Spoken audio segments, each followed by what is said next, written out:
on TNN, the Nashville Network.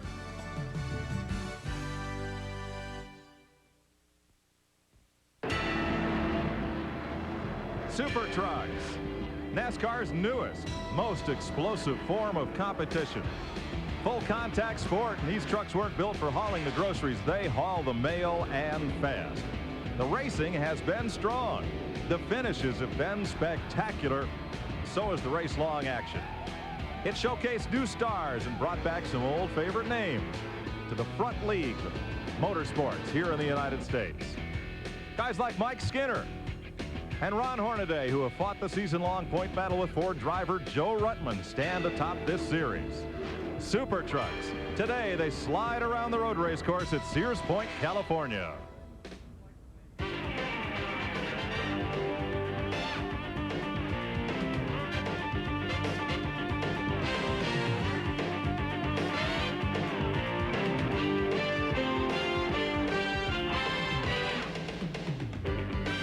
TNN Motorsports presents live exclusive coverage of Subway Super Truck Saturday from the 2.5-mile road race course at Sears Point, California. Here in the Napa and Sonoma Valleys, it's 80 degrees. There's not a cloud in the sky, a light breeze to keep things kind of cool, and the hillsides here are just jam-packed with race fans. They've seen Trans Am racing today, Winston West World Challenge, and they're about to get their first look at the Super Trucks. Hi, everybody. I'm Mike Joy, and it's been a day and a weekend of surprises. It's a surprise to me that two short track specialists are on the front row for this race, and that the two road race veterans who cut their teeth on this kind of racetrack fill row two. Let's go down to the grid. Ralph Shaheen. You know, Mike, that would be a lot more surprising if it wasn't for the fact that the pole sitter is Ron Hornaday. He even sat on the pole here earlier today at the Winston West race, and he's the only driver to sit on a pole for a Craftsman Super Truck event. Now, you got these two road racers behind you here, Ron. Do you think you got enough to hold them off? We do? I didn't know that. No, I don't know. We're just here for the points race, so we're just going to go out there and do the best we can and come home with the top five. Doug Richards and the guys put this Papa John Chevrolet on the pole, so I don't see why we can't keep it there. Mike Skinner will start alongside of Ron Hornaday, but the two road racers that Mike was alluding to are Scott Lagasse, who will start fourth today, and right alongside of him in the third position, none other than Wally Dallenbach Jr. Well, hey, we've seen you do pretty good in a Winston Cup car on a road course this year. What's the key to going fast in one of these trucks for you? Well, first I ever sat in one was yesterday morning, so I'm still learning a little bit about these trucks, but they've got a similar feel to a Winston Cup car, and these guys gave me a great truck, so we're just going to go out and have a good time. Well, Mike, if nothing else, he's got a little help from old Spider-Man on the side of here. This pretty good-looking helmet. Thanks, Ralph. Glenn Jarrett joins me topside. And Glenn, I would have bet the farm that Wally Dallenbach would be on the pole here. Well, I kind of agree with you, Mike. I thought those road racing veterans would show their finesse here, but it didn't happen that way. You know, one of the biggest surprises in the garage area yesterday after qualifying was Skinner. He was about a half a second quicker than anybody, at least a half a second quicker than what he qualified. He was disappointed. But the most surprised guy was Ron Hornaday. When he got out of the truck, I was standing at the scales where he pulled it up. His crew chief, Doug Rickert, came up. Ron got out of the truck and immediately started complaining about, oh, man, it pushed in 3, it pushed in 4, it pushed all around the racetrack. The truck was push, push, push. Finally, when he slowed down to catch his breath, Doug said, hey, Ron, we set fast time. Ron went, oh, I knew that. Well, I've got my stock car expert here. I guess I've got to balance things and bring in our road racing expert. He has competed in Winston Cup for Junie Donlevy. He's a former Trans Am and SCC and IMSA GTO champion, and he just won the Ford Ray Bestis Trans Am race here at Sears Point. Dorsey Schrader will join us today. Dorsey? Well, guys, this is my office, a Trans Am car. It's got over 650 horsepower, weighs 2,600 pounds, sitting on 14 inches of rubber, and this is designed to go around a racetrack, a road racetrack like we are at today. This is a lot of fun. On the other hand now, this is a truck. It was designed to haul lumber, groceries, I don't know what. It's got 650 plus horsepower, but it's only sitting on 10 inches of wheels, and it's going to be slippery out here on a road racetrack. Now, seriously, it is a Winston Cup car underneath here, but I'm telling you, get ready to rumble, because it's truck racing time at Sears Point. They have fired the engines on the Super Trucks here at Sears Point. We'll pry Dorsey out of victory lane and get him up to the broadcast booth when we come back. Stay with us. We're live from Sears Point, California. Welcome back to Sears Point, California for Subway Super Truck Saturday. There you see them on the pace lap of this 12-turn, 2.5-mile road race course here in the wine country of California. Let's have a look at the starting grid where Ron Hornaday, you have already met the pole sitter in the Papa John's Pizza Chevrolet. Mike Skinner, the GM Goodwrench Chevy, starts alongside in row number 1. Row number 2, the Precision Gear Hella Lights Performance Friction Brake Chevy of Wally Dolleback Jr. and Scott Lagacy in the DuPont Refinishes Chevrolet. That's row 2. Row number 3 in the Exide Batteries Ford, Dave Resendez and Steve Portengay in the Coffee Critic Mission Linen Chevrolet. Row number 4, Bill Sedgwick, the Spears Motorsports Chevrolet, and Joe Ruttman in the 1-800-COLLECT Ford. Row number 5, Toby Butler, the Ortho Lawn Care Ford, and Walker Evans, the Barbary Coast Rancho Performance Dodge. Row number 6, Rick Corelli, the Total Petroleum Chevron Auto Group Chevy, and Butch Miller, the Raybestos Ford Credit Red Carpet Lease Ford. Row number 7, that's Jack Sprague in the Budweiser Chevrolet, and Mike Bliss, the winner at Wilkesboro in the Ultra Custom Wheels Team ASE Ford. Row number 8, Mike Chase, the Sears Diehard Chevy, and Sammy Swindell in the Channel Lock Ford. Row number 9, Bill Cooper in a second Richard Childress truck, the GM Goodwrench Chevy, and Ray Daniels in the Carnes Racing Chevy. Row number 10, Kenny Allen, the Onsat TV Plus Chevrolet, and T.G. Clark, the American Service Excellence American Racing Wheels MTX Ford. Row 11 is Wayne Jacks, the Imperial Palace Las Vegas Motor Speedway Chevy, and George Tallis in the Mattel Hot Wheels Roadster Wheels Chevrolet. Row number 12, Mike Hurlbert in the RPM Racing Ford, and Bob Strait. And finally, Dennis Dyer and Boris Said will round out the field. They did not post qualifying times, the SCCA road racer and the Winston West driver.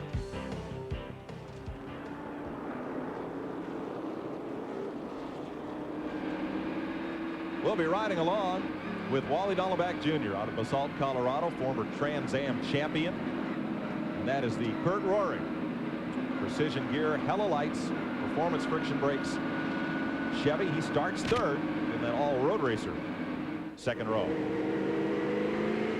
And here's a look at the Ultra Wheels number 2 of Mike Bliss out of Milwaukee, Oregon, the former USAC Silver Crown champion, giving you this roof cam view as well as the race cam.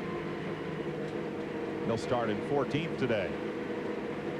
Rear view cam as well out the back of the Ultra Wheels Ford, and foot cam.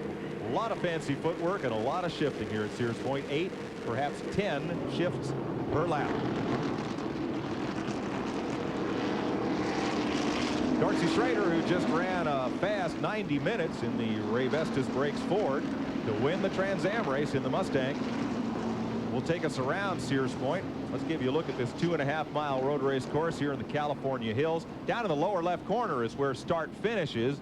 This track looks kind of like a squashed hat. Dorsey, take us for a lap around, courtesy of Mike Bliss's truck. Top gear right here, Mike. 4th gear at about 120 miles an hour as you climb this big hill. Now the camera doesn't show how steep this is. From there down to 2nd gear for turn 2, a right-hander off camber corner. Car wants to get really loose as you come off of that. Now you go down into a valley. Bad place to have an accident here. That's turn 3A and 3B. That's the curb you always see the Winston Cup cars get on 2 wheels. If you bump that curb on the unloaded side, big trouble. Turn 5 in front of us here, off camber left-hander. The car pushes really bad. Real tight getting in, real loose coming off. This corner is 6. Wide open through here, really fast corner, and there's a big bump right in front of us. You see the truck going in front. They go over a bump, real easy to lock up the rear brakes as you go into the carousel. If you lock the rear brakes, you'll get the rear axle hopping. You'll see a lot of accidents probably in that corner. Now back onto the drag strip on the straightaway for turn 7. 7 being the tightest corner on the entire circuit. They're going to go down into 1st gear as they come up here. Real good passing zone. There's very few passing zones here at Sears Point. This is the best right here. Under braking, you can get underneath the guy right here. Power down off of this corner is extremely important. Hard to do because there's a lot of gravels there. Pavement change. We just came off this racetrack and it's a very slippery racetrack. I can tell you that much for sure. These are the S's. That's turn 8. You're going right now into turn 9. Fastest part of the course right here as you go down to turn 10. No room for error here. You come right along that guardrail and turn back to the right, and it's very slippery right where the truck in front of us is right now. Short straightaway now leads into turn 11, which is the pit straightaway, and another good hard braking zone and a good place to get inside and underneath the guy to try to set up a pass heading toward the start finish line. You'll see right up ahead here. Along the pit straight and back to start finish. That is a lap around Sears Point International Raceway. 2.5 miles, 12 turns. Field coming around. Let's have a look at the point standings, because it's close as we reach near the end of this season. Mike Skinner ahead of Joe Ruttman by just 25 points. Ron Hornaday lurking in third. Butch Miller now fourth. Rick Corelli rounds the top 5. We asked the 2 leaders of the point standings about their strategy for these final races and for today in particular. First, Joe Ruttman. We're going to have to pull all the stops out right here to try to catch up with him. We're not running like we should, so I'm not sure exactly how to correct that. As long as the radio's hooked up and Will Lynn has a microphone in his mouth, I'll guarantee you I'm going to take it pretty easy and keep the truck under me and try to keep fenders on it. Today's race on the 2.5-mile course. 26 trucks will start. It will go 40 laps, 100 miles, and there will be the halftime break. Pace truck speed 35 miles an hour. That's the pit road speed as well. And we'll have our 10-minute halftime. And Glenn, the teams have really been able to make good use of that halftime break, and it's really made close racing in the second half of these events. Well, Mike, I think that's what sets the Truck Series apart from everything else, any other form of racing in the United States right now. If a guy's a little bit off in the first half of the race, he knows that if he can hang on, stay in the lead lap, that he can come in and fix that thing without any loss of laps or time on the racetrack at the halftime break. So I think it's a great innovation. Glad to see NASCAR using that, and we have been told that that will continue for next year. Happy to hear it. It's a great advantage to these guys to be able to make those corrections and adjustments without any loss of time. Ford F-150 safety truck leads the field around. There's your front row. Chevrolets in red and white. Ron Hornaday Jr. in black. Mike Skinner in row 2. Wally Dallenbach and Scott Lagasse looking for a start as they round turn 11 onto the pit straightaway. Past the VIP suites here at the south end of the circuit, and the pace truck is heading for home. Turn 12, and they face the starter, and we're racing. Ron Hornaday gets the jump. Dallenbach looks inside Skinner, gets up to the tailgate, but no further as they climb the hill for turn 3. Fast blind right at the top of the hill. That's Rick Corelli, number 6, the total truck, battling Butch Miller in 98. Dorsey, this group, they don't know how to get single file on the start. No, and I tell you, they want to get single file real quick. I can't believe they went all the way through turn 2 side by side, because there's just no room, and it's slippery. If you're on the outside, there's been a couple races run. There's a lot of spent rubber out there. You got a real slippery racetrack. I'd be feeling it out and just getting the single file, that's what they're doing right now. Look at the elevation change and the up and down nature of this course. Glenn, you had a bunch of laps in the pace car during the Winston West race today, and this place can make you dizzy. Oh, it can. In fact, that's the first time that I had been able to go around the racetrack, and I'll have to echo what Dorsey was saying. A couple of the cars out there, the Winston West cars, had some oil problems, some transmission, rear gearing problems, put a lot of fluid on the track. I know it was slick for the Trans Am cars. It's even worse for the trucks, so they're going to have to be careful. The one thing that really impressed me the most about it was the blind turns. Almost every turn out there is blind. You just can't see around that corner. You're hoping that the spotter's doing his job and that the NASCAR officials have let you know in plenty of time if there's caution on the racetrack. Ron Hornaday had the pole for not only this but the Winston West Series race today. Took off with the lead, made a long pit stop, had to make up a 30-second deficit, was leading the race with 2 laps to go, and broke a front sway bar. It got into the tire, took him from contention. Victory in sight. Dallenbach here took a wide entry there into turn number 11. Yeah, I think Wally is playing around right now. That circuit, right there tightened up to those barrels, has been used by everybody all day, and there's a lot of grease in there right now. I think he's trying to get a good bite on an outside line. Dorsey, I got to wonder if the fact that Hornaday ran in that race earlier on and had a good feel for the racetrack, I just got to wonder if that didn't help him a little bit. He's jumped out to a pretty sizable lead already.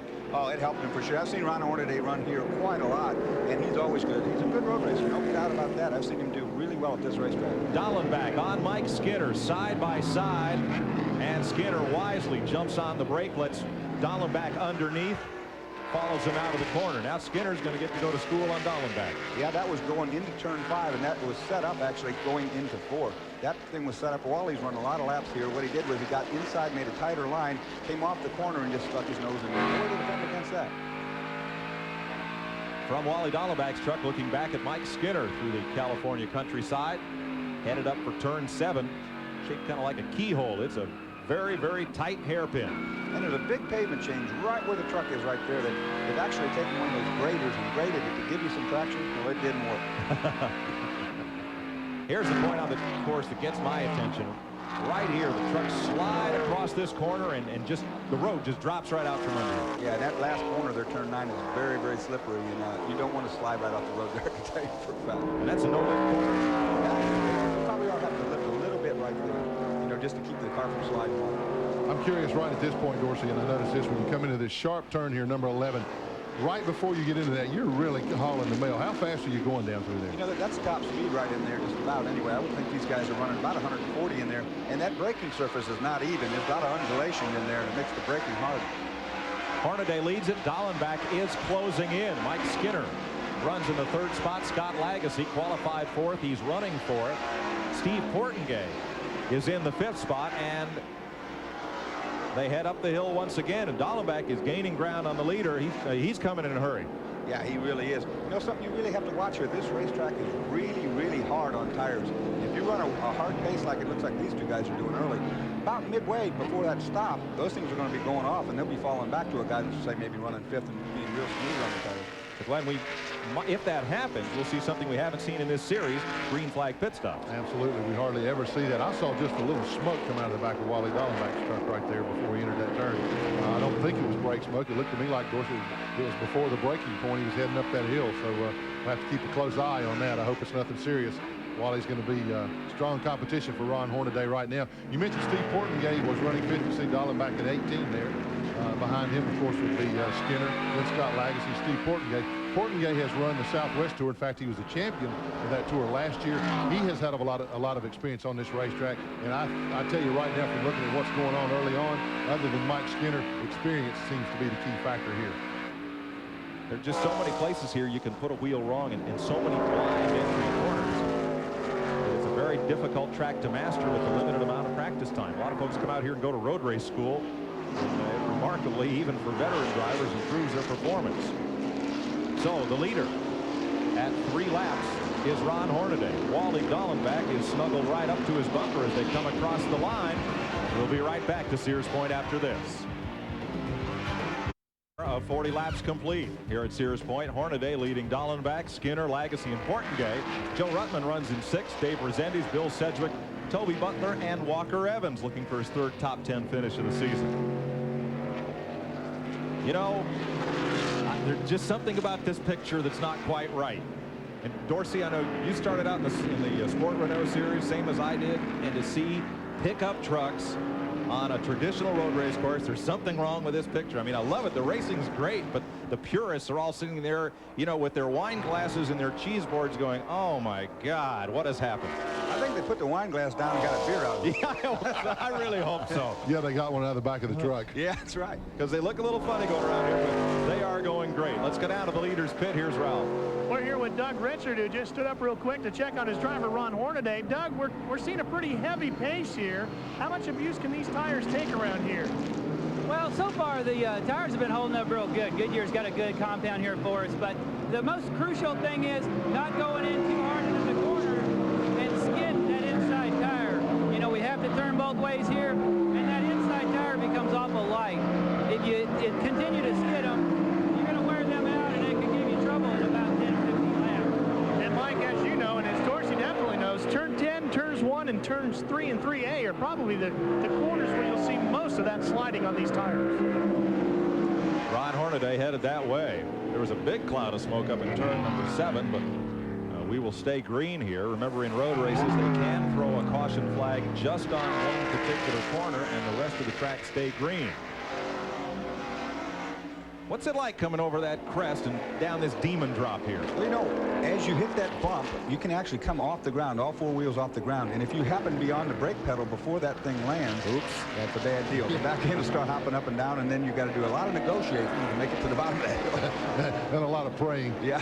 You saw Toby Butler's number 21 Ortho truck go through there. He's in 9th. Walker Evans 10th. He's starting to be pressured a little bit now. There you see number 7. Dave Rezendes is in 7th.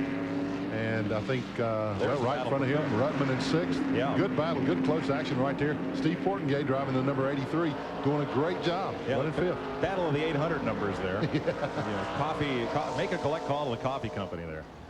That's good coffee. I had some of that this morning. Is that what that was? Coffee critic. That was good. Yeah, and I was not critical of it. It was great coffee.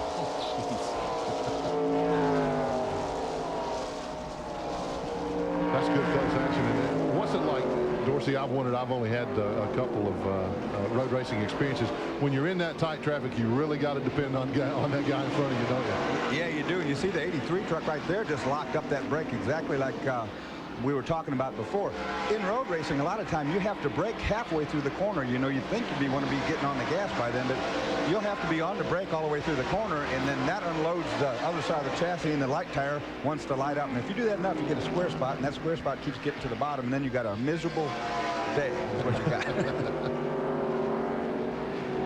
Good battle for 5th spot. There's 6th place Joe Ruttman, who's right up there in the points with Mike Skinner and Dave Resendiz. Jeff Bodine was originally scheduled to drive his truck when this race was scheduled for an off weekend for the Winston Cuppers, but of course they're in Charlotte, so Resendiz gets the call. He's in 7th place, and Bill Sedgwick is moving up on this group in the Spears Manufacturing 75. That's the white truck in 8th. There's Scott Lagasse in 4th. Here comes the 5th place battle.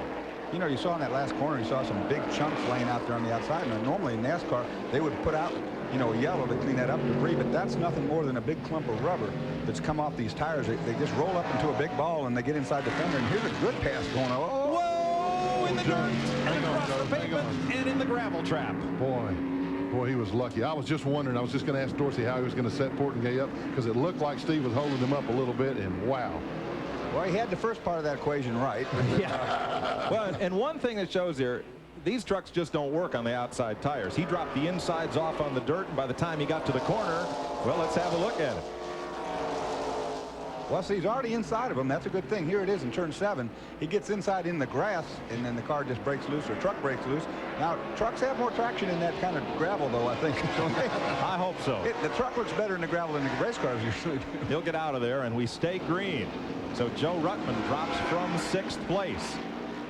Boy, that's costly to him, because Skinner riding along right up there in 3rd position. Had that 25-point lead. That drops Joe even further back. 7 laps complete here at Sears Point, California, and now the battle for 9th place is really building. We'll get with it when we come back. Welcome back to Sears Point. Mike Joy with Glenn Jarrett and Dorsey Schrader on Subway Super Truck Saturday for the Super Truck by Craftsman series of NASCAR. Here's 4th place Scott Lagasse, and here's this 5th place battle. Steve Portingay, the Coffee Critic truck, and here is the 8th place battle. Toby Butler leading Walker Evans, the off-roader, and look at the pack right with him. Walker may get a little bit of bumper there on Toby Butler, not that time. Well, he cut it close to that last tire bale, you know, got down on the inside. Of course, that makes the tire usually want to spin up as you come off the corner, because you pinched it down so tight. But that's a heck of a battle for 8th place, guys. There's a lot of trucks involved in that one. Right with him. There's Rick Corelli. Mike Chase is in that one as well. Have a look here. Walker is right up there against the Ford, but you see he's got those 3 Chevys right behind him. Ford, Dodge, and then a bunch of Chevys. There's another Chevy getting ready to come in the picture there. We'll see if we can get a look at. Ooh, look at the tire smoke there. Walker had to brake pretty hard. You see Corelli right behind him, and there off the course, that's Mike Chase. He had moved ahead of Butch Miller. Butch gets back by him there as Chase gets off the course. Yeah, that's that turn 5 where it pushes so bad, and if you keep with that push in the car with it tight, it'll break loose on the outside, and then out the gravel you go. And that's exactly what he did. You should have told him that beforehand, man. I know, I've been out there. Yeah. All right, Butch Miller's taking the spot for Mike Chase. It's Miller in 98. Ooh, a lot of smoke in the trap. It's Bill Sedgwick, former Winston West champion. Well, you know, you can almost, I said there's 2 good passing places, turn 7 and down there in turn 11, and this is what happens. You know, you get down in there under braking, you lock up a brake or so, or get in that grass, and it's all she wrote. This looks a little like Riverside, California in the 60s when the Winston Cup drivers had come out here. They'd come down through the S's, and some of the guys thought it was a straightaway that just had dirt on either side. You know, he was pretty lucky there, guys. He only lost 2 positions, and I thought that was going to be a lot more serious. I'm sure he probably did too. And he's not giving up yet. No. Corelli to the outside, and he'll grab the position from Sedgwick in the Total Petroleum, number 6. That has to upset your rhythm, though, when something like that happens, doesn't it, Dorsey? Does it take you a lap or so to settle back down? Well, it can take you a lap or so yourself. It also takes the tires a lap or so to get all the dirt off of them. You know, I've seen so many guys, a guy go off on one corner, get the next corner, and go off another time, you know, so you have to let those things come out. I see a little smoke out of the Total. Yeah, Corelli had rear end trouble in yesterday's last practice session. They changed the rear, and they said, well, we might have got the transmission, so they changed that. They said, well, we might have got the drive shaft, so they changed the whole drive line on that truck last night and this morning.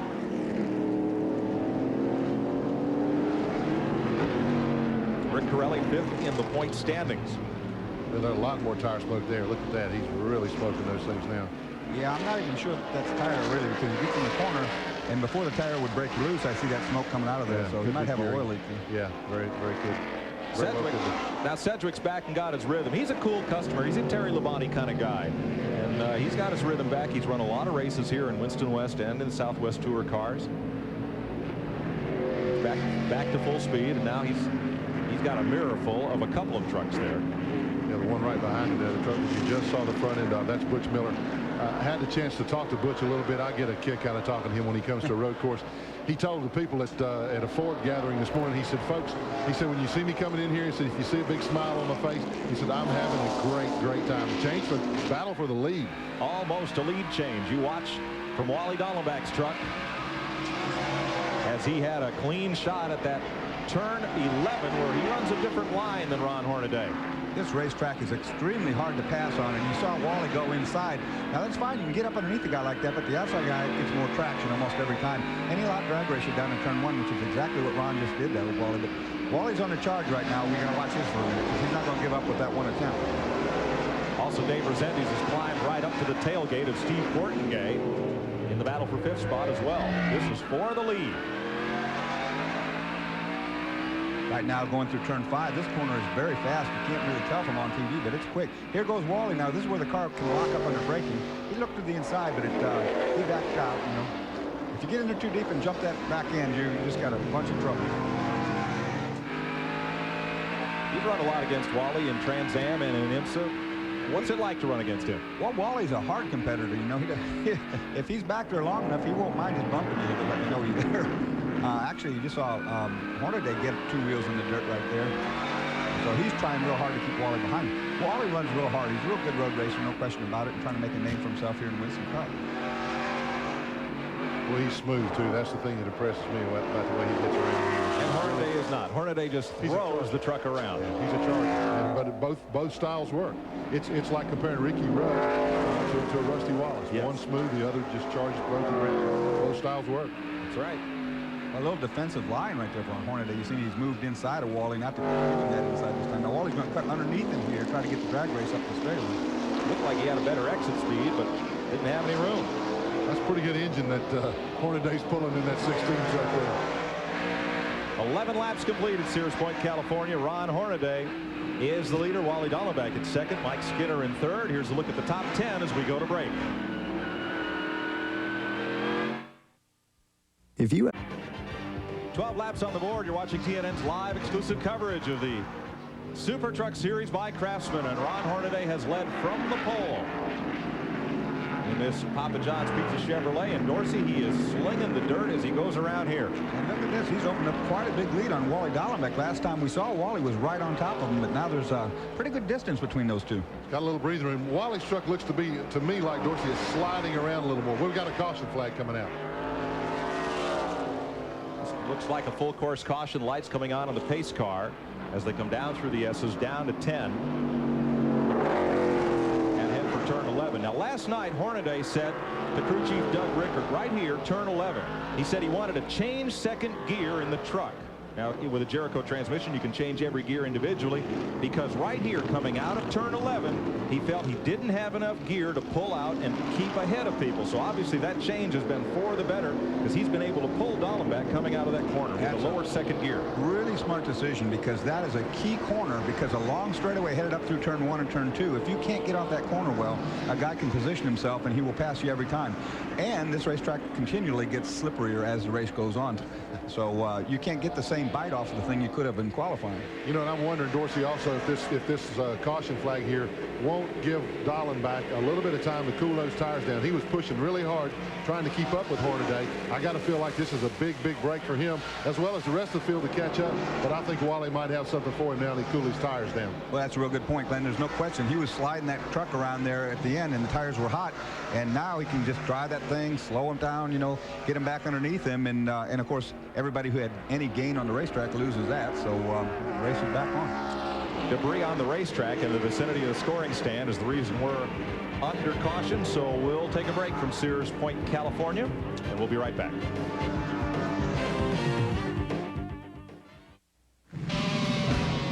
You've got 700 horsepower trucks. You've got Craftsman tools. You've got heart-pounding, bone-rattling, eardrum-busting speed. What else do you need for a perfect Sunday afternoon? The all-new Nascar Super Truck Series, brought to you by Craftsman. The only tools tough enough for super trucks. Leads them around here. You're riding with second place Wally Dallenbach in Kurt Rohrig's truck as they take the restart green. The debris is cleaned up. We are back to racing. Steve Portengate tried to put a bumper there to Dave Resendiz. Couldn't do it to take away that spot. Fifth place at stake as they wind their way up the hill toward turn 3. Just before that caution, Mike, Portengate had given up fifth spot to Resendiz, and also Toby Butler in the 21 Ortho truck had really been gaining on both of them. So as we saw Portengate, we thought he was holding up Ruttman just a little bit. Seems like he's sliding backwards just a little bit through the field. And Joe Ruttman, after that slide, is deep in the field after going off course and climbing back on. Riding with Mike Bliss, last week's winner at North Wilkesboro, former USAC Silver Crown champion. Now coming over to Super Trucks to try his hand at NASCAR racing. I think that's Butch Miller he's behind as he rolls up toward turn 7. Yeah, Butch has had a little engine problems this weekend. He's not as far up as he would like to have been, but he got me aside and he said, "Talk to me about this road racing. What do you do in this corner over here?" And I said, "Don't go off it." Thought I caught it all I could tell. That's pretty good advice. He said, "Don't go off it, whatever you do." And Butch wrote that down. Down through the S's. Headed southward. Back toward the main grandstands here. Interesting combination of grandstands and hillside vistas here at Sears Point. Bliss doing a pretty good job right now. You know, he told me at one point that he didn't really like road racing all that much. It's like a lot of things. The more you do it, the easier it gets, the more you like it. I tell you this, here's a pass, looking for a pass on the inside of Mike Chase. Mike Chase makes the move on Mike Bliss. Chevy against Ford. Here's a look at the back of the diehard number 1. And let's go to the pits. Here's Ralph.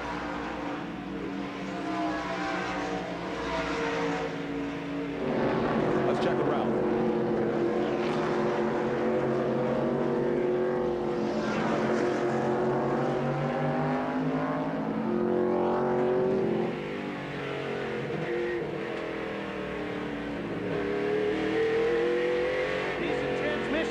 Tremendous amount of abuse. And the biggest difference is that some of the drivers are running overdrive and some are not. And Glenn Jarrett, the biggest thing we're finding out, the only reason for that is pretty much just driver choices seems to be the big key, whether you like it or you don't. Well, Ralph, I think if it were my choice, I'd have overdrive, because the times that I was on the road course, I tore out most of the gear, so I need as many as I could possibly have. This place is hard on a gearbox. It really is. You do a lot of shifting here. You know, it's hard on a driver, this racetrack, because there is no straightaway. If you look at this turn 7 up ahead of us here, it goes on the back straightaway, which we call the S's, so it's not straight. And this front straightaway is not straight. So you're always busy shifting or braking. Mike Chase there and Butch Miller. You don't want to be bumping in those S's, I can tell you that. Plus 2, because you use at least 3 of the gears, and some drivers here are using all 4. If you get second and third sorted out where those work real well, you don't want to change your rear end ratio to get a higher final drive or a lower final drive if you want to mess things up, so you can go to an overdrive 4th gear. And I think that's probably more the reason that they would run an overdrive in top gear here. Well, it gives you more flexibility on your ratios too. You know, sometimes the second gear corner becomes the first. One truck hard into the tire wall, coming out of turn 10 and headed. He's out of here. For 11. That truck went out of the course. Look at him stuck on the wall there. Yes, indeed it did. That is turn 10. That's the fastest corner on the course. Ray Daniels, rookie in the Truck Series, and the officials are quickly to his aid, and he is out of here. Mike, that's right over going down to that fastest part that Dorsey talked about. We got a replay of it coming up. He just got in way too hot. You see now he's in the gravel, no way to stop that truck. It hits the tire wall, climbs it, gets into the fence and almost into the parking lot Big on the back. Flip, big roll. Now, tire walls are a mixed blessing, and anybody who's road raced a lot has been into their share of them. As there sits Ray Daniels' truck. A tire wall will soften your impact and generally do less damage to the vehicle. But once you hit that tire wall and it gives, it kind of draws the truck into it. It's very hard, I found out the hard way, to hit a tire wall and escape from it. And Ray Daniels is out of the truck, we're happy to report. You know, I don't want to say this for the folks back at home at World Sports Productions, but that's just right next to where I parked my rental car. I hope he didn't hit it, because we declined all coverage. Well, he looks like he's fine. He's got his helmet off. Call 1-800-BODY-SHOP. We'll be right back to Sears Point, California. You got the keys to that car? We're under caution on Subway Super Truck Saturday here at Sears Point, California. A big caution coming out of turn number 10. Ray Daniels in his fourth start in the series.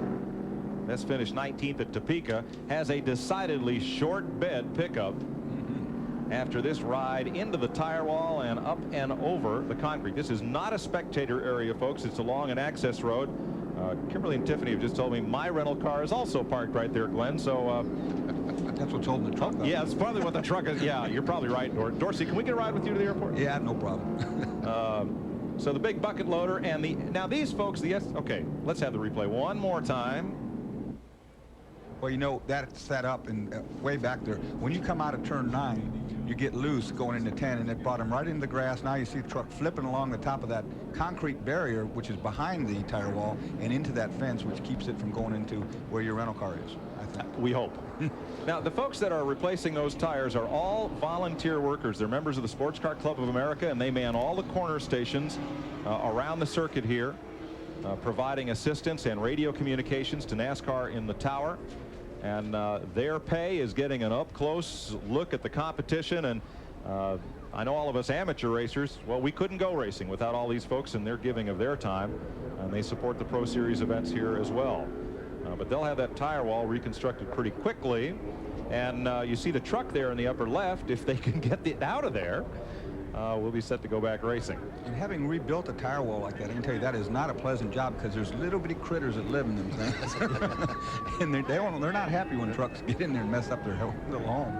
They sit on the hillsides here and in the grandstands, but one thing's for certain, they love their road racing, and there's been a real smorgasbord of it here today. SCCA World Challenge, the Trans Am Series, which Dorsey drove to a wire-to-wire victory in his very bestest Ford Mustang today for Tom Gloy and the team. Also, Winston West was here. Doug George picking up the victory in that race as well. The NASCAR Series for semi-pro and amateur road racers kicked off the morning, and there was even a Formula car race here yesterday afternoon. Yeah, Doug George won the race, but it looked like it was going to be Ron Hornaday's in that Winston West race. He had the field covered, broke a sway bar, and it finally cut the front tire down, and yep, sway bar broke. Yeah, and his day was over. Let's go to the pits, Ralph. Well, Mike, Ray Daniels' crew is down here waiting and hoping that their driver will be able to get back to them soon. Of course, they're done for the day, but we can update you on a couple of other drivers. George Tallis, the number 70, the Hot Wheels car, or truck, I should say, $1 for me. The Hot Wheels truck has lost a cylinder. They're pretty much done for the day as well. They leaned a couple out. Also, Kenny Allen pitted. The OnSat truck has lost its radio, so they were able to bring him in, change radios on that Craftsman Super Truck as well. Thanks, Ralph. Ralph, kind of lonely day down there, huh? Yeah, it is a little bit, but that's okay. It's a beautiful day here at Sears Point. I've been coming to this racetrack for years, watching Dorsey Schrader and others go around this place. And I think it's one of the nicest days for racing we've ever had here at the Point. And one of the biggest crowds, aside from Winston Cup race, that they've ever had here. Immediately following our broadcast, stay tuned for Opry Backstage, followed by the Grand Ole Opry Live on TNN. You'll see all of your favorite country music entertainers, so stay with us here on the Nashville Network. Caution continues here at Sears Point as the rescue workers and the bucket loader goes to work out there past turn 10. We'll be right back. Welcome back to Sears Point, where we have 18 laps complete. We are under caution for Ray Daniels' crash, heading toward or in the turn 10 area, rather, behind the front straightaway here at Sears Point. Making his fourth start of the season. He had one top 20 finish. Runs that operation out of his pocket, hoping to do a full season next year. As he said, he is okay. The truck crashed in a spectator area, got into the tire wall, and then up on top of the concrete and into the catch fence. And the truck is pretty well used up. And good news for the accountants at TNN, the rental cars are okay. Ralph Shaheen.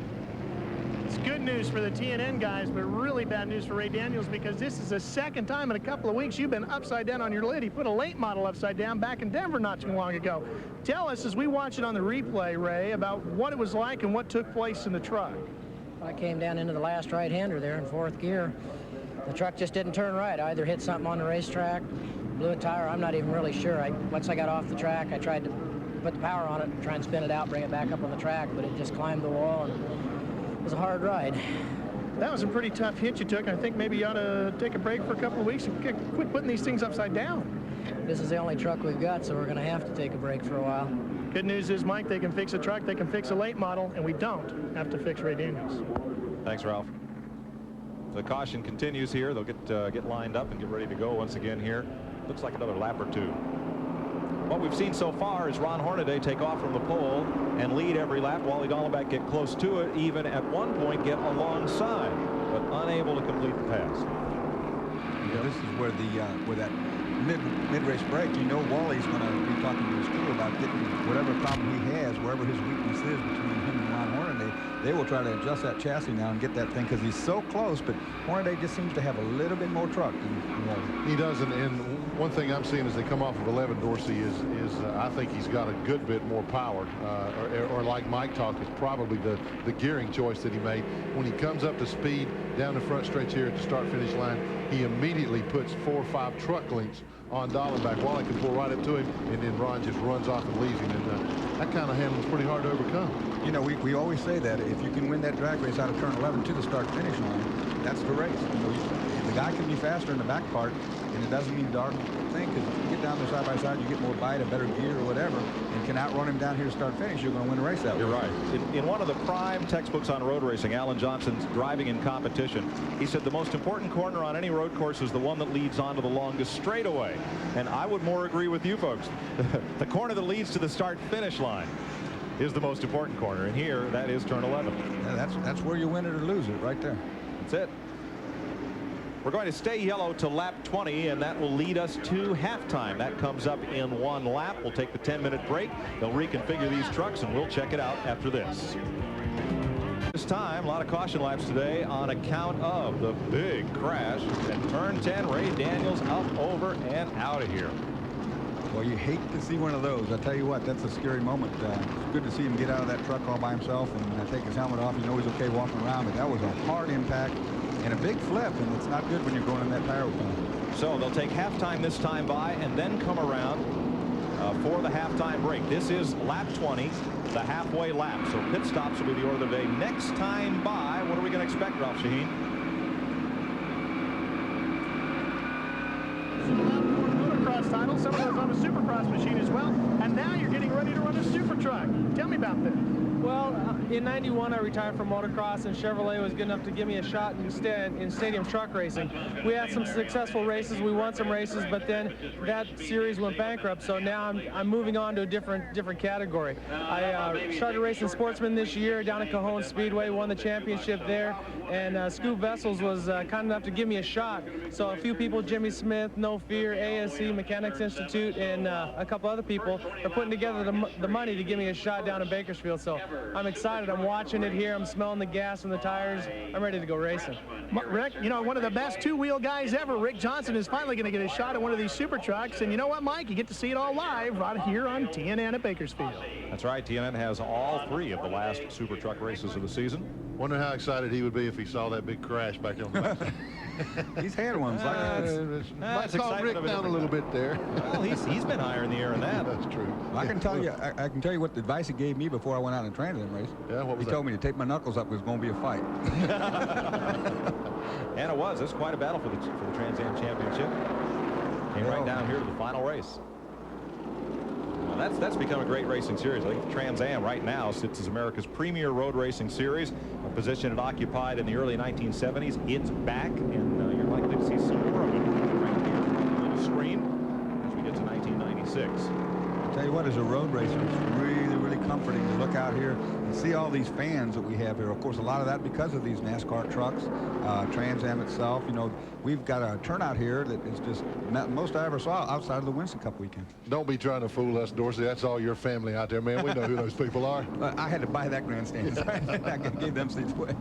All right, it's halftime. Those of you who are faithful Super Truck by Craftsman fans, you realize that the red flag comes out at halftime, and the teams have roughly 10 minutes to get all of their repairs made, and they can virtually rebuild a truck in 10 minutes and give it a whole different setup, Glenn, than what you started the race with. It's almost like having a new truck if that's what you want to change. Oh, absolutely, Mike. And you know, they've been in contact with the guys, particularly under this extended caution now leading up to the halftime break. They've been back and forth, the drivers, the crew chiefs, talking about what the truck's doing, what they need to do to the truck to make it better, what they're going to do to fix them. You can see the repair work still going on there.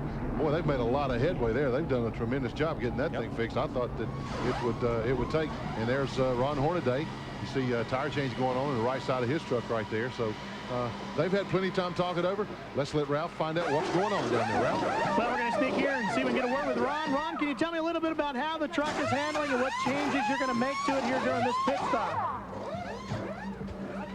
Right now, you know, all day yesterday we were real loose, and Doug Richards, the guys got this thing tightened up, this Papa John Chevrolet, so we get it loosened up just a little bit more in the front. I don't know if it's kind of tire where we have in the front right now, but we'll see what we can do in the second half. Wally's pretty strong. So we'll get out of the way of Ron Hornaday's crew and let them go to work on his machine. Sounds like no major changes, though. The hood is up, and they're having a look at the front suspension on Hornaday's mount. I think it's Banjo Grimm climbing inside. Looking at the right front and also looking at the carburetor on Hornaday's truck. Hood is also up on Mike Skinner as they look at the suspension on Skinner's truck. Let's go back to the second place truck of Wally Dallenbach. Here's Ralph. Well, you're the guy who's really been giving them fits up front. You're just waiting, being patient. You pick your spot. You know where you're going to get them? I'm not very patient, but we're having a fuel pickup problem right now. Up the straightaway, so the truck seems to die, and he seems to get about 2 or 3 truck lengths on me on the straightaway. So I'm pretty happy with the truck. We're not really going to make a lot of major changes on the chassis, but we do got to keep the fuel getting to the motor. How about the tire wear? You guys are running pretty hard. Did the tires start to go away on you? After about the second lap, yeah. It seems like I'm watching him and feeling what I'm doing, and the car's skating around a lot, or the truck's skating out around a lot. So yeah, we're eating the tires up hard. Wally Dallenbach just about set to go. All right, wiper the windshield for Mike Skinner and Goodwrench Chevrolet. Will Lind on the radio to his driver as well. Scott Lagasse, who's running 4th place the whole day, getting right side tires changed, and everybody topping off on fuel. You know, something that's going to come into effect here before this is over is that this racetrack changes significantly with the weather when the temperature drops in. And here it is, you know, it's going to start cooling off here pretty soon. And when it does, this racetrack turns to a complete different thing. I would have thought Wally would have probably had a handle on that, having run so many races here before. You know, this thing will change a second or 2 seconds. You might have a race car that's real loose, and it'll tighten up. Let's go back to Ralph. Bill Cooper, who used to be a chief driving instructor here at Sears Point when the Bondurant School used to be here, is talking to Mike Skinner. Well, what's he telling you? Just keep doing what we're doing. Basically, you know, we don't need to win this race. We'd like to win it, but it's a points race for us. And I'll tell you, Bill has just been so much help to me here. It's been pathetic. He gets around here good as anybody. But right now, we're just trying to keep this GM Goodwrench Chevrolet in a solid third, trying to stay on the road. If we can stay on the road the rest of the race and not lose more than 1 or 2 spots, it'll be a good points race for us. And hopefully when we come back next year, we can race them a little bit harder. Well, you know, Mike, if the tires start going away on some of these other guys, and if Mike Skinner's in the right position when that happens, he just might get a win. Thanks, Ralph. Bill Cooper is one of America's foremost driving instructors. There's another guy who drives a black vehicle who had a recent win here at Sears Point that reputedly is a Bill Cooper protege as well.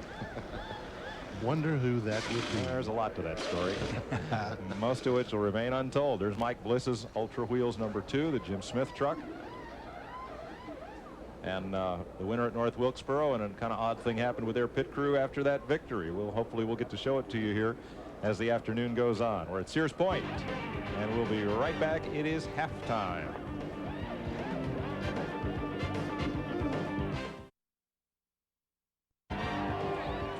Welcome back to Sears Point and Subway Super Truck Saturday. A little less than 5 minutes remain in our halftime break for this afternoon. Joe Ruttman was a top 5 runner until he had that slide off the course. He is now in 11th at halftime. Let's check with Ralph.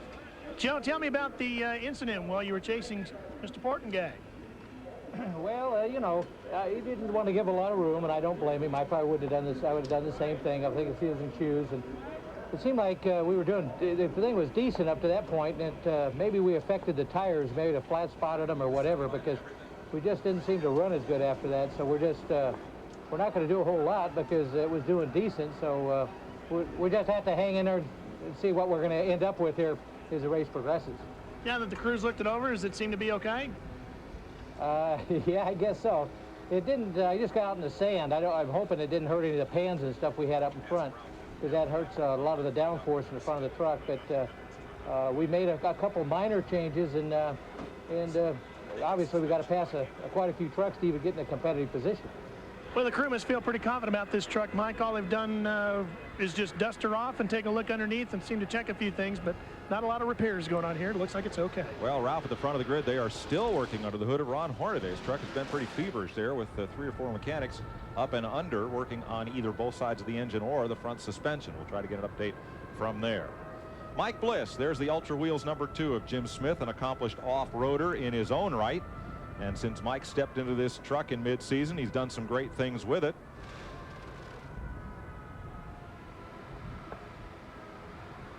And of course, he won North Wilkesboro last week. Well, the whole thing was our engine builder, Billy Tolley. He's got real pretty hair.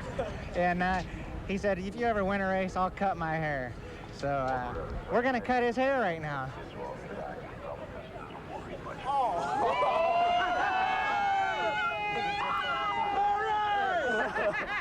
That's Del Smith doing the honors of Jim Smith's dad.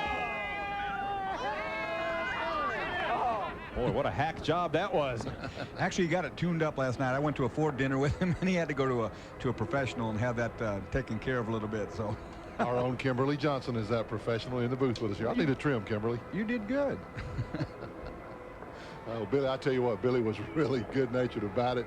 He told me, he said, well, sometimes you just have to be careful what you wish for. Let's go to Ralph. He's at Ron Hornaday's truck.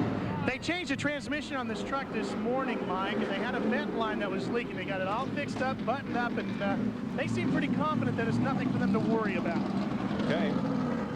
Race leader Ron Hornaday and the rest of the field will pull out behind the Ford F-150 safety truck. Will be ready for the second 20 laps. Now, usually there's a lap leader bonus paid at halfway. Since we took the halfway lap under caution, the 5th consecutive green flag lap, should we have such a thing, is when the halfway bonus money will be paid. If Hornaday leads one more lap, he will nail down the Vent Visor lap leader award for the day. He's already led the first 20 of this 40-lap tilt. And we're set to go after a pace lap, so let's squeeze a break in here and then get back to racing. Glad you could join us on this beautiful fall Sunday here at Sears Point, California. You're watching Super Truck Racing live on TNN. Welcome back to Sears Point, California, where we've all taken just a little bit of a pit stop here and get ready for second half action. Was that rain out there? Yeah, just only here in the booth. Oh, thanks. Folks, it's been a fun day here. Let's show you again what brought out this lengthy caution flag. Ray Daniels, truck number 34, out of Colorado Springs, the Carnes Racing Chevrolet. Turn 10. That has eaten up many a race car and now a race truck. That's a tough place there. You're going awful fast, and if you get out there, he hit that parallel, that tire wall, and instead of reflecting or deflecting it away, it turned into it, and it got up on top and it started rolling. You don't, I've hardly ever seen a car hit a tire wall or a truck and not get sucked into it, because those tires compress and they do tend to save the truck, but it's kind of hard to bounce off one of those and go. Now, of course, if the tires weren't there, the impact would have been far more severe. So the tire wall is definitely a good thing. I think the answer and what's coming are the foam block walls like we had at Flemington, New Jersey for the truck race there. As we watch from Mike Bliss's Ultra Wheels #2. Ahead to Mike Chase, the diehard #1. The foam walls did a great job of minimizing crash damage to the trucks involved and minimizing cleanup time. Little styrofoam just blew away, and because the trucks didn't hit a cement or a steel wall hard, There wasn't any debris from broken radiators or oil coolers to clean up, so it's a coming thing. Well, I went over there in testing early in the spring. I had a similar accident exactly where that truck just went through. Bounced in there and went to pick up. It took us about an hour to pick up all the pieces of my car, and we drug it all back over to the glory shop on the other side and came back with 2 too many fire extinguishers and 3 or 4 too many tail lights. There was a lot of stuff that didn't belong to me that was sitting over there. Everybody's been out there. It'll be a single file restart. You see them lining up. They'll look for a green perhaps this time. Ralph? Mike, let's tell you a little bit about what happened to Butch Miller and how he got adjusted to the transmissions here at Sears Point. He wasn't able to come out with the truck and test, but he was able to come out with a variation of an ASA car, which he has won numerous championships in, and ran transmissions up and around Sears Point as many laps as he could to figure out this racetrack and what type of gear ratios he had. We also wanted to tell you about Bill Sedgwick, who had a problem with his truck when he went off of the racetrack. He had problems tearing up the mufflers. They brought it in, put it up on jack stands, got the mufflers fixed, so we get set to go back to green. Green flag waves to begin lap 21. Ron Hornaday leads Wally Dallenbach up the hill, and Dave Resendiz did not get a good start. There's a gaggle of trucks right there on Resendiz as they swarm up toward green. Tony Butler wasted no time taking advantage of Resendez's slow start. Tony finished 6th at the halfway. He took 5th right there from Resendez. You can see it's back traffic up pretty heavily. Whoa, 3 wide. That won't work. It will not, and it's Joe Rudman again. That might not hurt him too much if he can get that thing in gear and get going. He's going to drop back, obviously, but he was in the right place, believe it or not. He made a good move and stuck the truck right up in there where it belonged, but got turned around from his tight proximity there. Boy, I tell you, it hadn't been Joe's day, has it? No, it hasn't. I'll show that to you again as we continue under green. Joe is the black truck. See, that was coming out of 2. They set that up real well, but there's just not room for 3 trucks right there. And, you know, Walker had nowhere to go. He gets in the back of Joe's truck and turns him right around. When Sedgwick got under Walker, Walker didn't know he was there. Then Sedgwick bumps Walker, and then Walker gets into Joe. Joe's on the outside. He's the guy that's going to spin. And it put him all the way to the rear of the field. There's Rutman, none the worse for wear. He has really lost a lot of ground. He's always a cool, calm guy. Look at that, a lot of smoke, but I can imagine the adrenaline's flowing a little extra heavily right now. He's probably just a little bit ticked. And think point race. Yeah. Mike Skinner up toward the front of the field. Tough break for Joe Rutman. Yeah, that hurts Joe on the points. It's a shame, too. He's done such a good job this year with this truck. Leaders to turn 11, and here Dallenbach on the outside of Ron Hornaday. He has the lead, but who will get out of the corner first? Hornaday. Boy, it's not over yet, though. Side by side headed toward turn 1. They're going to have to give it up when they get down one. Wally in the line. Wally made a great move right there. Yeah, he really picked up some momentum until he was able to take the position. That's white knuckle racing. Boy, you got to have a lot of confidence in your fellow driver to stick it on the outside of turn 1, because if that doesn't work, it's a catastrophe. I'll tell you what. Good hard racing between those two. Joe Rutman's picked up 2 spots from the back of the field as Hornaday looked for a little room inside there at 3. And now he trails Dallenbach up over the ripple strip. And Skinner is right there as well, and Legacy is not far behind. Great road racing move. Like I said, that was set up in turn 10. That thing, Wally went to the outside of turn 10, got the outside line, and it didn't get decided until turn 1. But it was a good setup. A lot of thought went into that, and here he comes back right now. Hornaday not giving up. This is going toward turn 7. And Hornaday's got the lead back at 7. Not yet, he doesn't, because here comes Wally on the outside under braking zone. Well, you don't want to be out there, though, do you? No, you can't do much out there. You really can't. Bluff the guy and make him confused as to where you are about all that happens. And it allows Skinner to close right on the leaders. Toby Butler having a good run. He's up to 5th place. As here they come down through the S's once again. 6th is Portengay. As they're back single file. And Portengay's got his hands full with Rick Corelli, Dave Resendiz, Butch Miller, and Bill Sedgwick, the running order. Then it's Walker Evans, Mike Bliss, Wayne Jacks, Sammy Swindell, Mike Chase, Jack Sprague, and then Joe Rutman. Well, that woke up Ron Hornaday. He decided he didn't want any part of that. He's going to just check out. He's make up a couple of grounds, a couple of truck legs, I guess, on Wally. Hornaday's got the power. He's got that Dennis Fisher built V8, the 9.5 to 1 compression V8. K-Tech does the engines for Kurt Rohrig and the truck that Wally Dallenbach's driving. And Rohrig told me yesterday, he said, we're hoping next year be able to put a little more dollars into this truck effort, get some more dollars to put into it, and put K-Tech take on a development program for the 9.5 to 1 V8, try to pick up a little more horsepower. Great battle there, Mike, for 5th position. Toby Butler took it from Dave Resendez. Butler in 21, Resendez number 7. Right behind him, 6, Corelli. And right behind him was Portengate. Those guys running bumper to bumper all around this road course. That's tight action that one of them makes a mistake, it could cause a chain reaction. Butler got 5th place on the lap 21 restart. Now Corelli is right there. He's no slouch on a road race course. Had a little incident the other night. He was cutting a watermelon and mistook his palm for the watermelon. So he's got a little bit of a bruise there on his right palm, but he said he'd be okay for today. He's not thinking about that. Dorsey, you know, I just figured out why Ron Hornaday put that thing in gear and went back by him so fast. In a couple of laps, there's a big bonus paid for leading this race. There you go. It's that dollar sign hanging up there for sure. I just saw actually Ron got up on the curbing there in the S's and got the car up, the truck upset, and that's allowed Wally to get back up underneath and take that by the truck length or so. All right, back to turn 11. This is the prime passing point. Dahlin back to the outside once again. See if he can get the run up off the corner by taking that high line in. Nope. Hornaday grabs that 2nd gear and goes. Yeah, you know, Wally was talking about at the break there that he's having fuel pickup problems, and this is exactly where he was talking about truck stumbling a little bit. Side-by-side racing for turn 1. Oh, yeah, Toby Butler and Dave Resendez had a chance, but could not retake 5th place. Yeah, that's not a very good place to go on the outside of somebody, is it, Dorsey? No, you can get stuck out there for a long time, not like it.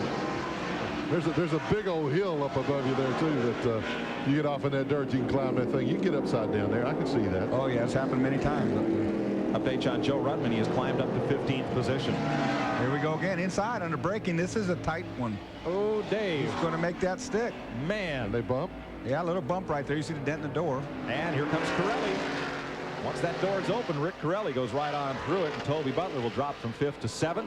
Now here comes the coffee critic Chevy for Portengate, number 83. It's right into the battle. He's got back in line. Toby wasted no time. Once he knew he was hung out there. Once Corelli got by him, well, he pulled it back down, got in line in a hurry. Bill Sedgwick trying to come back up through. He's done a little agricultural racing today as well. That was a great pass. That turn 5 has got it's reverse camber. In other words, instead of having banking helping the truck, it's banked the other way, and the truck wants to fall off the road. So to get a pass made down there is a pretty stout order to do. Yeah, I almost fell out of the pace car there earlier on in the race. Back to turn 11. The leaders come once again as you look at Toby Butler down through the S's. And here are the leaders. Dallenbach closes on Hornaday right in the middle of the corner, but I tell you, when Hornaday puts the pedal down in that Papa John Chevrolet, that thing. And so we got a caution again now. And full. Oil in turn 1 is the reason for the caution flag, and that will deny Hornaday the lap leader bonus for that 5th consecutive green flag lap. So this will be a full course caution. The pace truck will pick the field up at turn 6.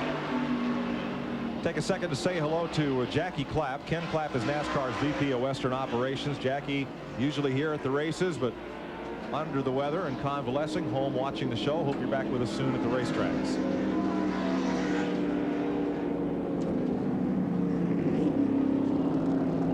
Well, we've had a lead change. Wally Dallenbach took it from Ron Hornaday. Did not hold it long, and Hornaday is back out front. We're under a full course caution. We'll be right back. Big weekend of racing next weekend here on the Nashville Network. Boy, we'll have Busch North, we'll have super trucks, we'll have all pro, and all sorts of stuff, including the Sears Manufacturing 200. That comes your way from Bakersfield, California next weekend. Live coverage of the NASCAR Super Truck by Craftsman Series right here live on TNN. Don't miss that one. There is the snail's trail of oil that came from Mike Chase's truck. A lot of the way around, and Dorsey said during the break, he says, now I'm glad I'm not out there. Absolutely. You know, if you're on an oval and you see oil like that, you can move up a groove or down a groove and stay out of the oil, and the drivers can see that. But on a road race circuit, everybody's running on the same piece of pavement, and if you get off that pavement and you move out wide, then you're in the discarded marbles and the tire stuff, and it's slippery. So you end up having to drive right through that, and it's a driver's worst nightmare is to have, it looks like the whole racetrack full of oil right now.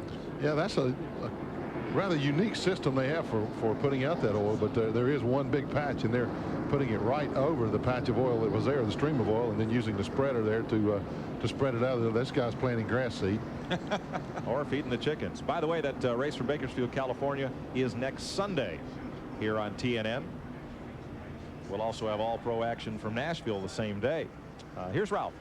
Mike, apparently the person who's been dropping all of the oil on the racetrack is Mike Chase in the Die Hard truck. The crew is not sure at all where it is or where it's coming from. They brought him in, jacked up the right side, and they're taking a look under the truck right now. Jack Sprague is in as well, Budweiser number 25, and they're doing a little work on his truck. As far as Chase is concerned, they don't seem to have an idea as to where it's coming from. But it looks like, oh, now they're going to shut the motor off. Let me see if we can get over here, man. We can get a word with Mike real quick. Mike, any idea where the oil might be coming from? Well, we got underneath Sammy Swindell going to turn 7 up there really hard. I went dive down underneath him on the entry of getting in the turn there, and Sammy pulled down to block me. When he did, I had to get on the brakes really hard. And it looks like their crew's telling me it bent the rear truck arms in the truck here. The Die Hard Chevrolet has been running great all day long, and we look like we had a good run going the second half there. But hey, we'll be back next weekend with the Die Hard Chevy, and we just hope all your fans will be there with us. Thanks, Ralph. Scoop Vessels and Daryl Gaducci own that truck. Daryl Scoop's partner in both the off-road racing and the Super Truck by Craftsman Series racing. And we have been calling that Scoop Vessels truck, and Daryl's mom wrote in and said, that's my boy's truck too. So, hi, Mom. Mom, I hope you were listening. We got that straightened out now just for you. Thank you. Keep those cards and letters, Mom. We do pay attention to what our viewers ask for. Well, could I interpret that explanation of the oil leak means that he doesn't know where it's leaking from? I don't think that he thought it was his truck, and in fact, whichever truck it was, if they were looking for more oil, they weren't going to find it because it's all on the racetrack. Right. And it's hard to hear those questions with the helmet on. That's right. I don't think it'll run a lot longer, whatever it is. We'll know real soon which truck that was. So while we take this break and watch for an exploding truck somewhere, we will be right back to Subway Super Truck Saturday live on TNN. Back to Sears Point, California, where we're under caution for a bit of oil or fluid on the racetrack. You see some of the speedy dry there as they try to get it sopped up. Next Sunday, the Mannheim Auctions All-American 200. That'll be live from Nashville Speedway, USA, in Music City, USA. Boy, it's a big week down there. The Mark Colley Celebrity Race for Diabetes is Wednesday night. We're going to have some fun with that. And we'll have this race for you live next Sunday at 1 p.m. Big weekend of live racing on TNN. Boy, every time there's fun in Nashville, they send me to California. What a rotten deal. No, I love it out here, man. This is great. We'll be in California next Sunday, bringing you the Super Truck race. Glenn's from North Carolina. He goes to California. Ralph grew up in California. He goes to Pennsylvania. I live in Connecticut. That's where Lime Rock is. I go to Nashville. The airlines love us. I'm in Missouri, and I end up going to Lime Rock where you live. There's something wrong with this. We don't have a race in Missouri next weekend. There's something wrong with letting people like you out of Missouri. Yeah, they didn't know I left. Just don't tell the houseboat story. Oh. Watching for Mike Bliss as they circulate under caution here as we get set for a restart. And I believe Ralph has located the source of the fluid on the racetrack. We'll find out here in a second. Yep. Ralph? Mike, actually, we did. It's when they finally climbed Mike Chase out of the truck, they let us know that when he went off course there and was involved in that incident, he apparently ripped the oil lines off of the truck, and everything came pouring out, and that's why Jack Sprague had pitted. He was cleaning the oil off of the windshield of his engine. So Sprague gave up 17th place. Rather, he's in 17th place right now, the last truck on the lead lap at lap 25. And we'll look for a restart here shortly. Yellow flag is still out as the field goes up toward turn number 7, trying to get that speedy dry worked in and the oil dried up. So it'll be another lap or so. And Dorsey, as you say, on a road course, you can't just move up a groove. When somebody oils down the groove, things get real creative out there. Yeah, because if you get off that groove, there's all sorts of stuff out there. You know, all the marbles, and we talk about marbles all the time. It's a lot of discarded rubber. It's if somebody goes off the racetrack, we see some of the trucks get out in the dirt there. All those gravel bits and so forth are on the outside. So if you get out of the oil, then you just get in the other stuff. The other thing with this oil drive, which is kind of hard, is that when they go for the first 2 laps, there's going to be a lot of smoke out there. Ooh, let's check with Ralph.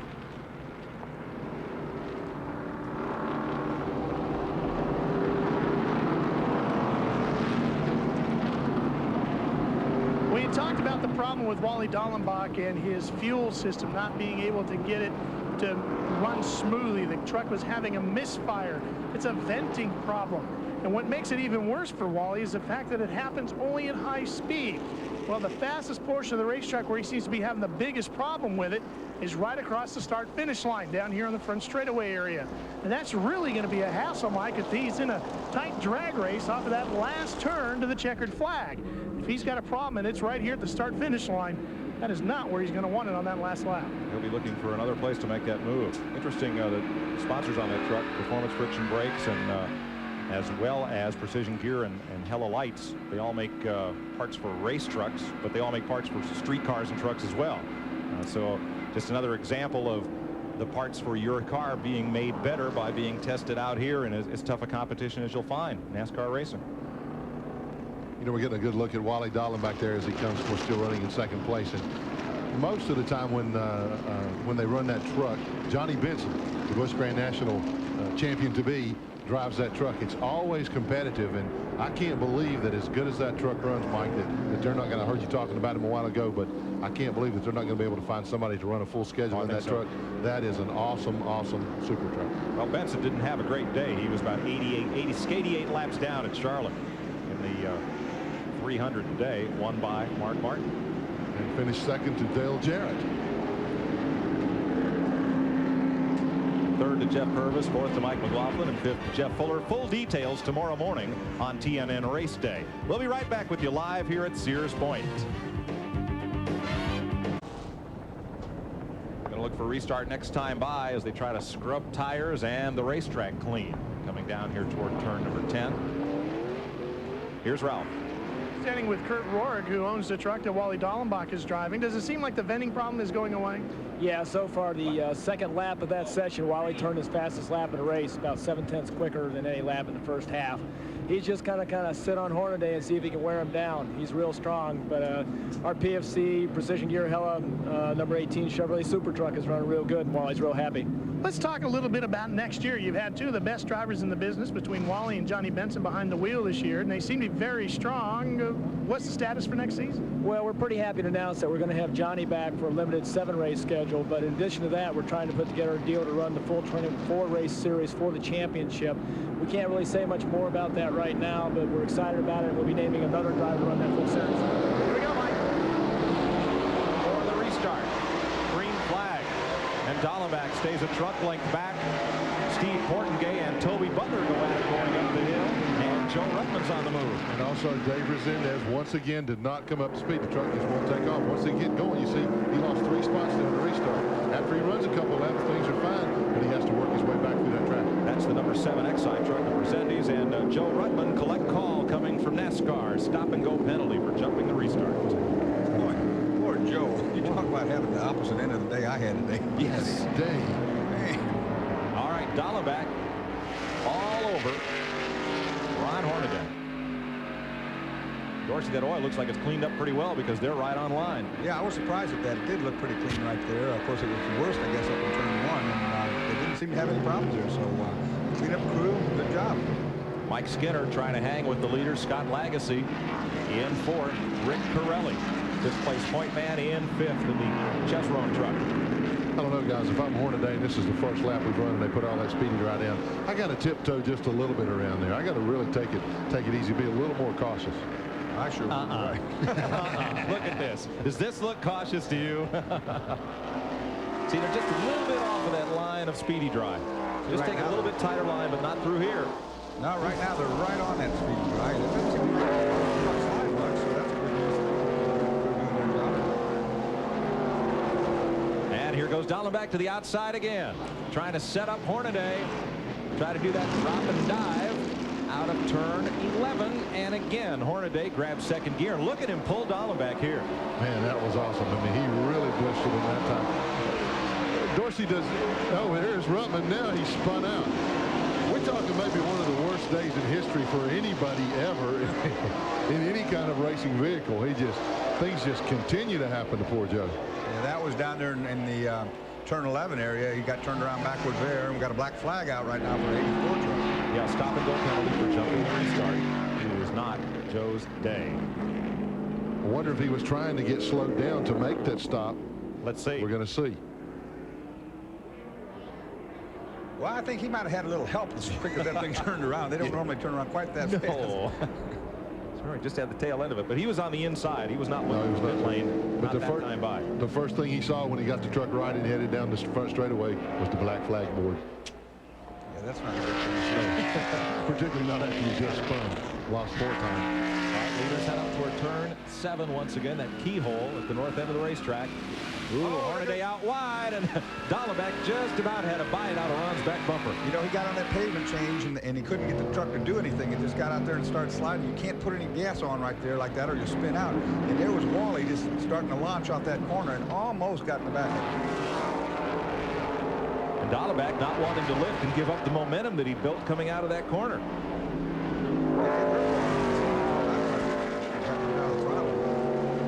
And again, Dahlbeck closes and will take it in deep down here at turn 11. Again to the outside. I started asking a while ago, he continues to make that move, Dorsey, but does he do that in part to, I mean, I know he's looking for a place, but is it also to worry Hornaday a little bit, like just to aggravate him a little? I think it's worrying him a little bit, and then he's probably also trying to save his rear tires a little bit, run a little bit wider line. Third place battle. Mike Skinner has a mirror full of Scott Lagasse. Now Lagasse started in SCCA Sport Renault, the Spec Car Series.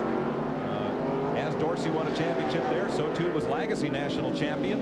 So he's a road racer from birth, you might say. And this is certainly the best run he's had this season. Absolutely. He was looking forward to coming to Sears Point. Road racing is his expertise. And I'll bet you if he starts putting much pressure on Skinner, Skinner's going to let him go, because there's Ruttman on his stop and go, putting him further back in the field. Mike Skinner knows this. One position on the racetrack is not going to hurt him right now, because Joe is running last in the running order. And like Skinner said at halftime, we don't need to win this race, but we do need to finish well. Ooh, back to turn 7, you see that unloaded right front wheel lock up under braking there on the Hornaday truck. Wally pushing him hard in the brake zones, and that's what we see when that happens.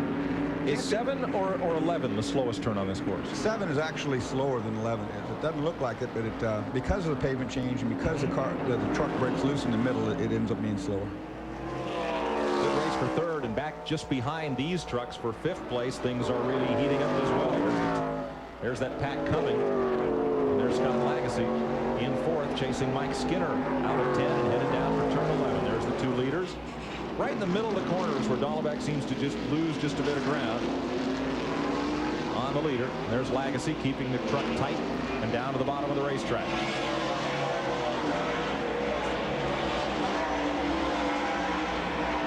There's 3rd and 4th.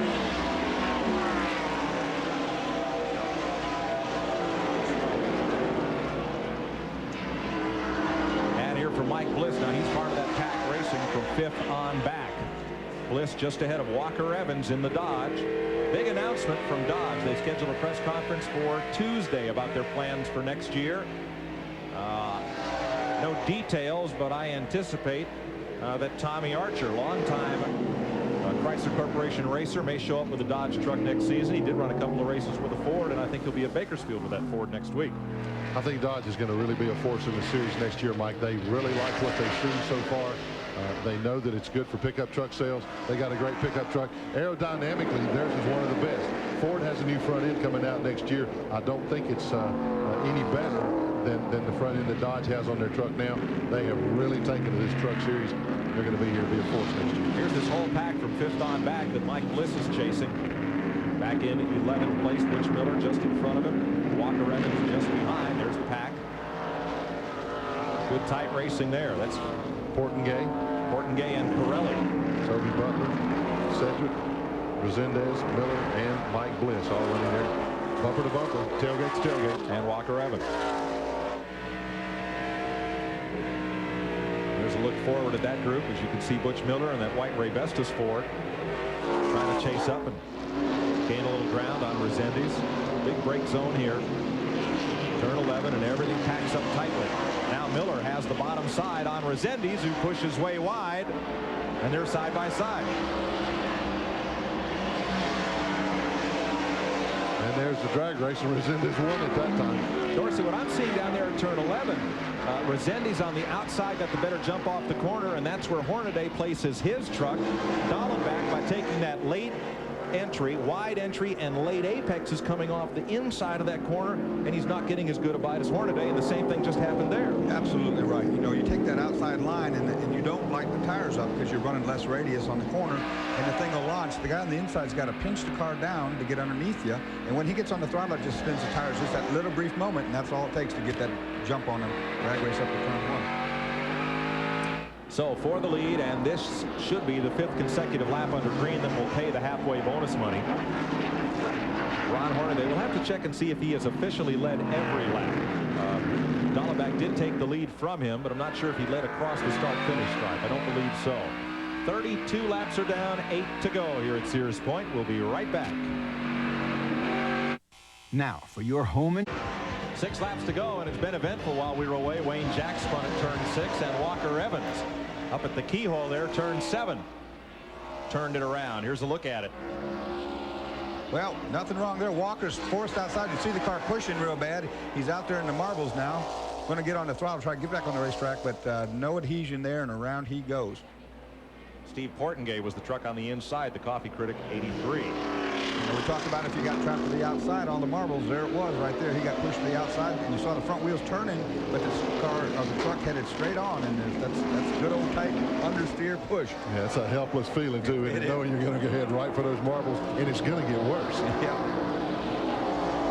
That's a tough break for Walker. He had a great run going. Had been in the top 10 all day long. Now here's Portengay, the Coffee Critic truck chasing the Ray Bestis machine of Butch Miller as you ride with Mike Bliss. And here comes Bliss up alongside Portengay. Through the and grass. off the track and back on the track. Watch the brake zone now. He's got tire locked up. You can see the smoke coming out of it. He gets it wound down pretty. Oh, look at this on the inside.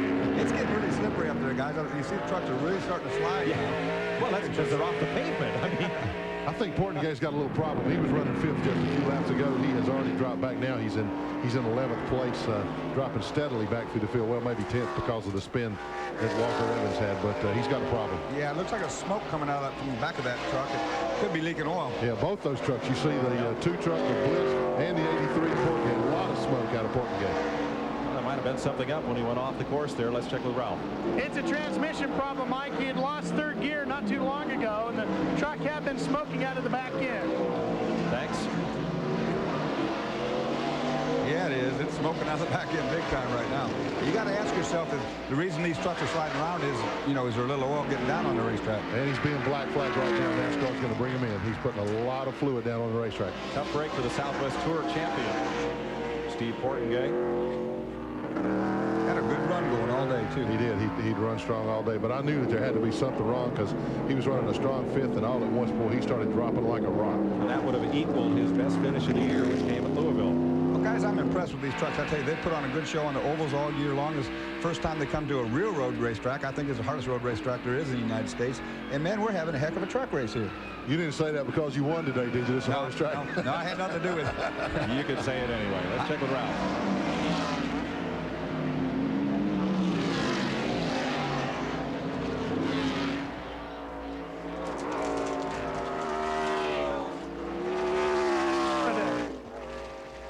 Oh, and Rick Corelli is off the course and spun. Guess where? Turn 7. Yep. Calamity Corner.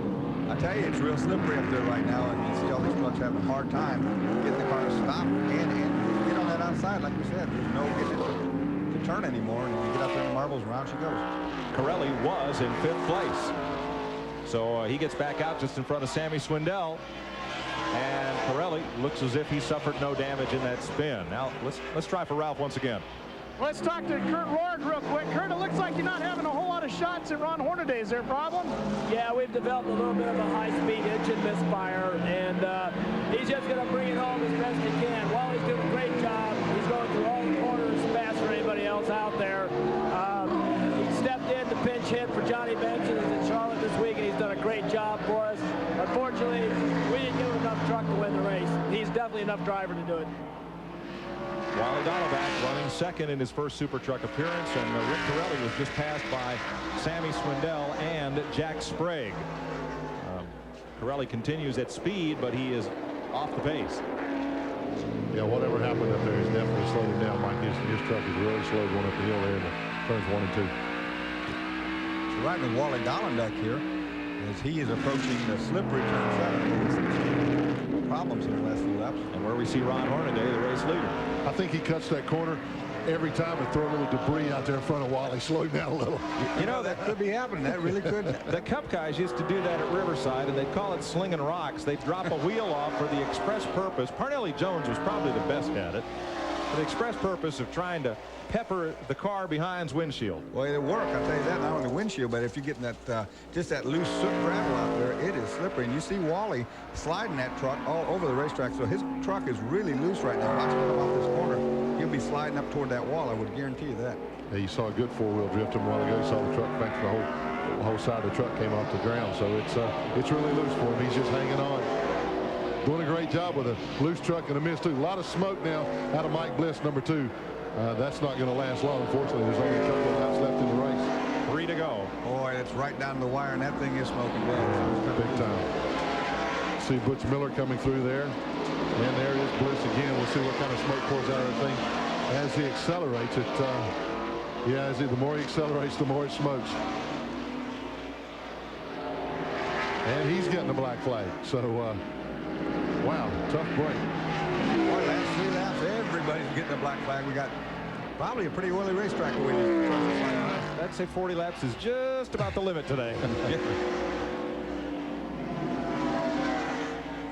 It looks like Ron Hornaday can run all day, though. I tell you what, He's been on the money. He hasn't turned the wheel wrong, not once.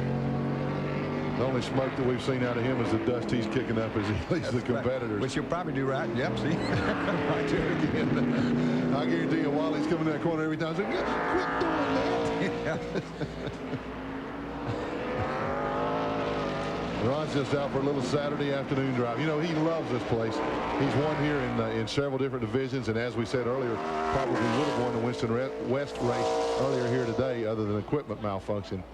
He knows the way around Sears Point. Oh, he's got that rhythm. You watch him work that S as he just let that truck roll in and roll out of each one of those. Thing is really hooked up. And you know, it's not pretty in a let's say Dan Gurney sense of approach, or a Terry Labonte or a Ricky Rudd sense of approach. He really throws the truck around and really gets everything out of it. He's got a pretty decent lead on Wally Dallenbeck right now, but continues to run hard, crosses the stripe now with 2 laps to go.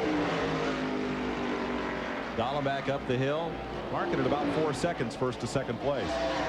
We just got a report from Mike Bliss's pits that they have no idea where the smoke was coming. Of course, if NASCAR asked them, of course they're not going to have any idea. Smoke? What smoke? Yeah, we didn't see any smoke. Tell them it's rear suspension. That's not work.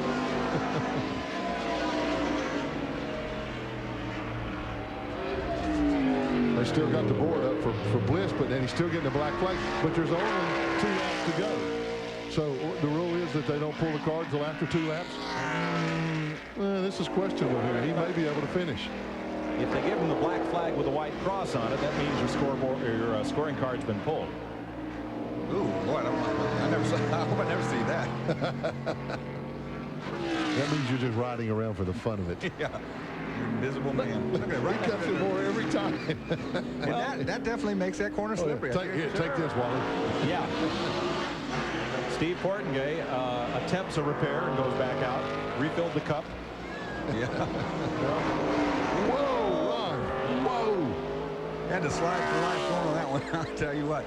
He got loose coming out of 9 right there, and it broke loose on him. He had to hold on. That's fast over there. Hang on, yell down here to Doug Richard to tell him to slow down. It's a good thing the crew chief can't see all the way around this place.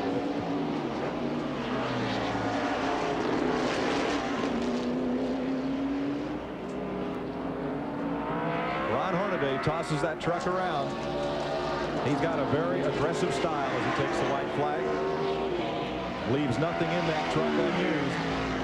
And that's one reason that Dale Earnhardt tapped him to drive his super truck. Comes up the hill. That's for 3. You know, he doesn't look like he's backed off any, but sometimes when you do, Dorsey, that upsets your rhythm so much. Well, they yell at me all day to back off, and you're exactly right. I said, you know, when everything's working good, you don't want to maybe back off, start making mistakes. 5th place battle. Let's pick it up because Toby Butler and Dave Rezendes are going to be back at it once again. No, Rezendes was there. That might might have been his best shot on this, the last lap, to get Toby Butler. Yeah, he locked up at the top of turn 2 there, did a good catch. I'll tell you that. Most time you do that, you go off into the tire wall. He gathered it up and lost a lot of ground. They were just a truck length apart. Butler's got Scott Lagacy in his sights now, but I don't think there's enough time for him. Butch Miller catching Bill Sedgwick in the 75.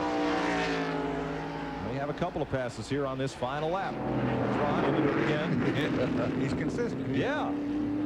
That's his line, and by God, nobody's taking it from him either. That's right. He was a little easier off the corner there. He has so he's picking the right front tire up there, but that's normal as you come through those S's there. The white and black flag going out to Steve Portengay. That smoke continues to pour. 83. Black and white, that's the checkers. No, not that one. Not yet. Oh. 2 flags, 1 black, 1 white. Oh, I see. Here comes Hornaday down toward turn 11. This will be for the final time. Ron Hornaday in the Papa John's Pizza Chevrolet, looking for his 6th victory of 1995 in this inaugural Super Truck season. Comes out of 11 to turn 12. The little left-hand king heads for home. Checkered flag. Good job. Real good, guys. Wally Donalback comes home second, about 4 seconds behind. There's Bill Sedgwick and the 98 of Butch Miller, the Ray Bestis truck, continuing to battle. And Miller going to have to go to the outside. Sedgwick's not going to give him the bottom. Let's see what happens. Lagacy crosses the line. Here comes Butch Miller. He's there. They could have traded paint, but Miller pinched the truck and falls in line. There's that inside move again. Every time you get in there, you put your nose in there, but when you get on the throttle, it just lights up the tire. That outside move's been working all day on that. You know, it's just a big drag race out there. And gearing and all that, like we talked about before, makes a big difference. If you can get to that start-finish line ahead, you're the winner. Oh, oops. Kenny Allen. The OnSat number 65 has found the tire wall, and it has found him. Now, I raced on a road course one time. It was at Road Atlanta. That's exactly how I finished on the last lap, up on the tires like that. It's not a good feeling to radio in and the guys say, way to go, you finished. And I'm going like, well, not quite, guys. Just to update everybody, Mike Skinner did finish 3rd. Scott Lagacy was 4th, and Toby Butler held on for 5th. Dave Resendez had a problem. We have to find out exactly what happened. He did not come across in 6th place. We'll update you as soon as we can find out what his problem was. There it is. Big problem. Left rear is gone on Resendez. X-side batteries Ford. Yeah, that one exploded on him, and you can see he pulled some of the sheet metal back out of the way. More than likely, that skirmish we saw before, they might have touched there. We see a tire mark on the side. Well, and also, Dorsey, he got off the course just a little bit in that battle trying to overtake Toby Butler for 5th, and he must have cut something. Now, he's at turn 1, so he may have come across the line. We'll double-check, see if he completed that 40th lap. We'll be right back with you live to Sears Point after this. Victory Lane is brought to you by Chevy Trucks, the longest lasting, most dependable trucks on the road. Here's Ralph. Well, Ron Hornaday is climbing up for the 6th time in 1995. Ron Hornaday has won a race, both of them on road courses. You picked up both of those. Now, your day seemed to go pretty smooth, but I hear you talking to Doug Richards. It sounded like the only problem you had was rhythm. What was that about? Well, the truck was pushed into the right, and we're pretty loose to the left, so we just put a little camber in at the second half. I really thought Wally had something for us towards the end there, sort of slipping and sliding, not getting my rhythm right, hitting the berms, and I tell you what, it's been one of them days, and I hope I don't get it. I saw that coming. I kind of heard it was nice and quiet back there, too. Doug Richards, Papa John's, the Chevrolet Action Collectibles, you know, they're one in diecast. You know, Teresa, this one's for you guys. We didn't have such luck earlier today, but I'll tell you what, these guys brought it home, you know. Series sponsors, Craftsman, you know, we got Snap on the side of this, but that's just part of the deal. And just Goodyear tires, I can't believe it. I mean, we sat there and ran them and ran them and ran them, and I was just waiting for more yellows, and it didn't happen. But, I thank everybody out there, Sears Point, and Teresa, Dale, thank you. The winner of the first ever Craftsman Super Truck race at Sears Point International Raceway is Ron Hornaday. Ron Hornaday Jr. having a great day here, and been quite an action-packed day of racing. We've had about 9 straight hours of one form of competition or another. We'll be joining Opry backstage with Tricia Yearwood and Joe Diffie in progress as soon as we're done here at Sears Point. 3 cautions for 11 laps today. Ron Hornaday officially led every single one of the 40 laps. Hornaday the winner for Chevrolet. Wally Donalback and Mike Skinner and Scott Lagacy all in Chevys. Toby Butler's Ford came home 5th. Bill Sedgwick, Butch Miller in a Ford. Mike Bliss, Dave Resendez did finish that last lap, 9th at the checker. Sammy Swindell was 10th. Good effort for the sprint car driver, Jack Sprague, Steve Portengay, Joe Ruttman had to settle for 13th. That won't hurt his will hurt his championship chances. Walker Evans 14th. T.J. Clark, Rick Corelli, and Mike Chase was the last truck running. Then Ray Daniels, who wound up out of here. Mike Hurlburt and Bob Strait failed to go the 40-lap distance today, as did the rest of the field. So we leave the wine country and head for Bakersfield next week, and then Phoenix to finish off the Truck Series. Should be a lot of fun as we go back to the short and the long ovals in NASCAR. To finish this one off, Dorsey Schrader, congratulations on your Trans Am win today, as we'll be going to Opry backstage next. What's next for you? Actually, we're done for right now, and you know, our banquet tonight, I think that could be there could be a drunk front coming through. I don't know. It's going to be a lot of fun. I tell you what, we had a good win today, and everybody did a good job. So we're going to sit it out and try it again for next year. Congratulations, Glenn. Great show here at Sears Point. Well, I enjoyed it, Mike, and I'm going to the drunk front with Dorsey. We're going somewhere, folks. And next weekend, a lot of great racing action on TNN. Busch North action. We're going to have all pro racing for you live as well here on TNN. So we hope you'll be with us on the station that brings you more super truck racing than any other network, the Nashville Network. For Dorsey Schrader, Ralph Shaheen, Glenn Jarrett, I'm Mike Joy, congratulating Ron Hornaday on his win on Subway Super Truck Saturday. So long, everybody.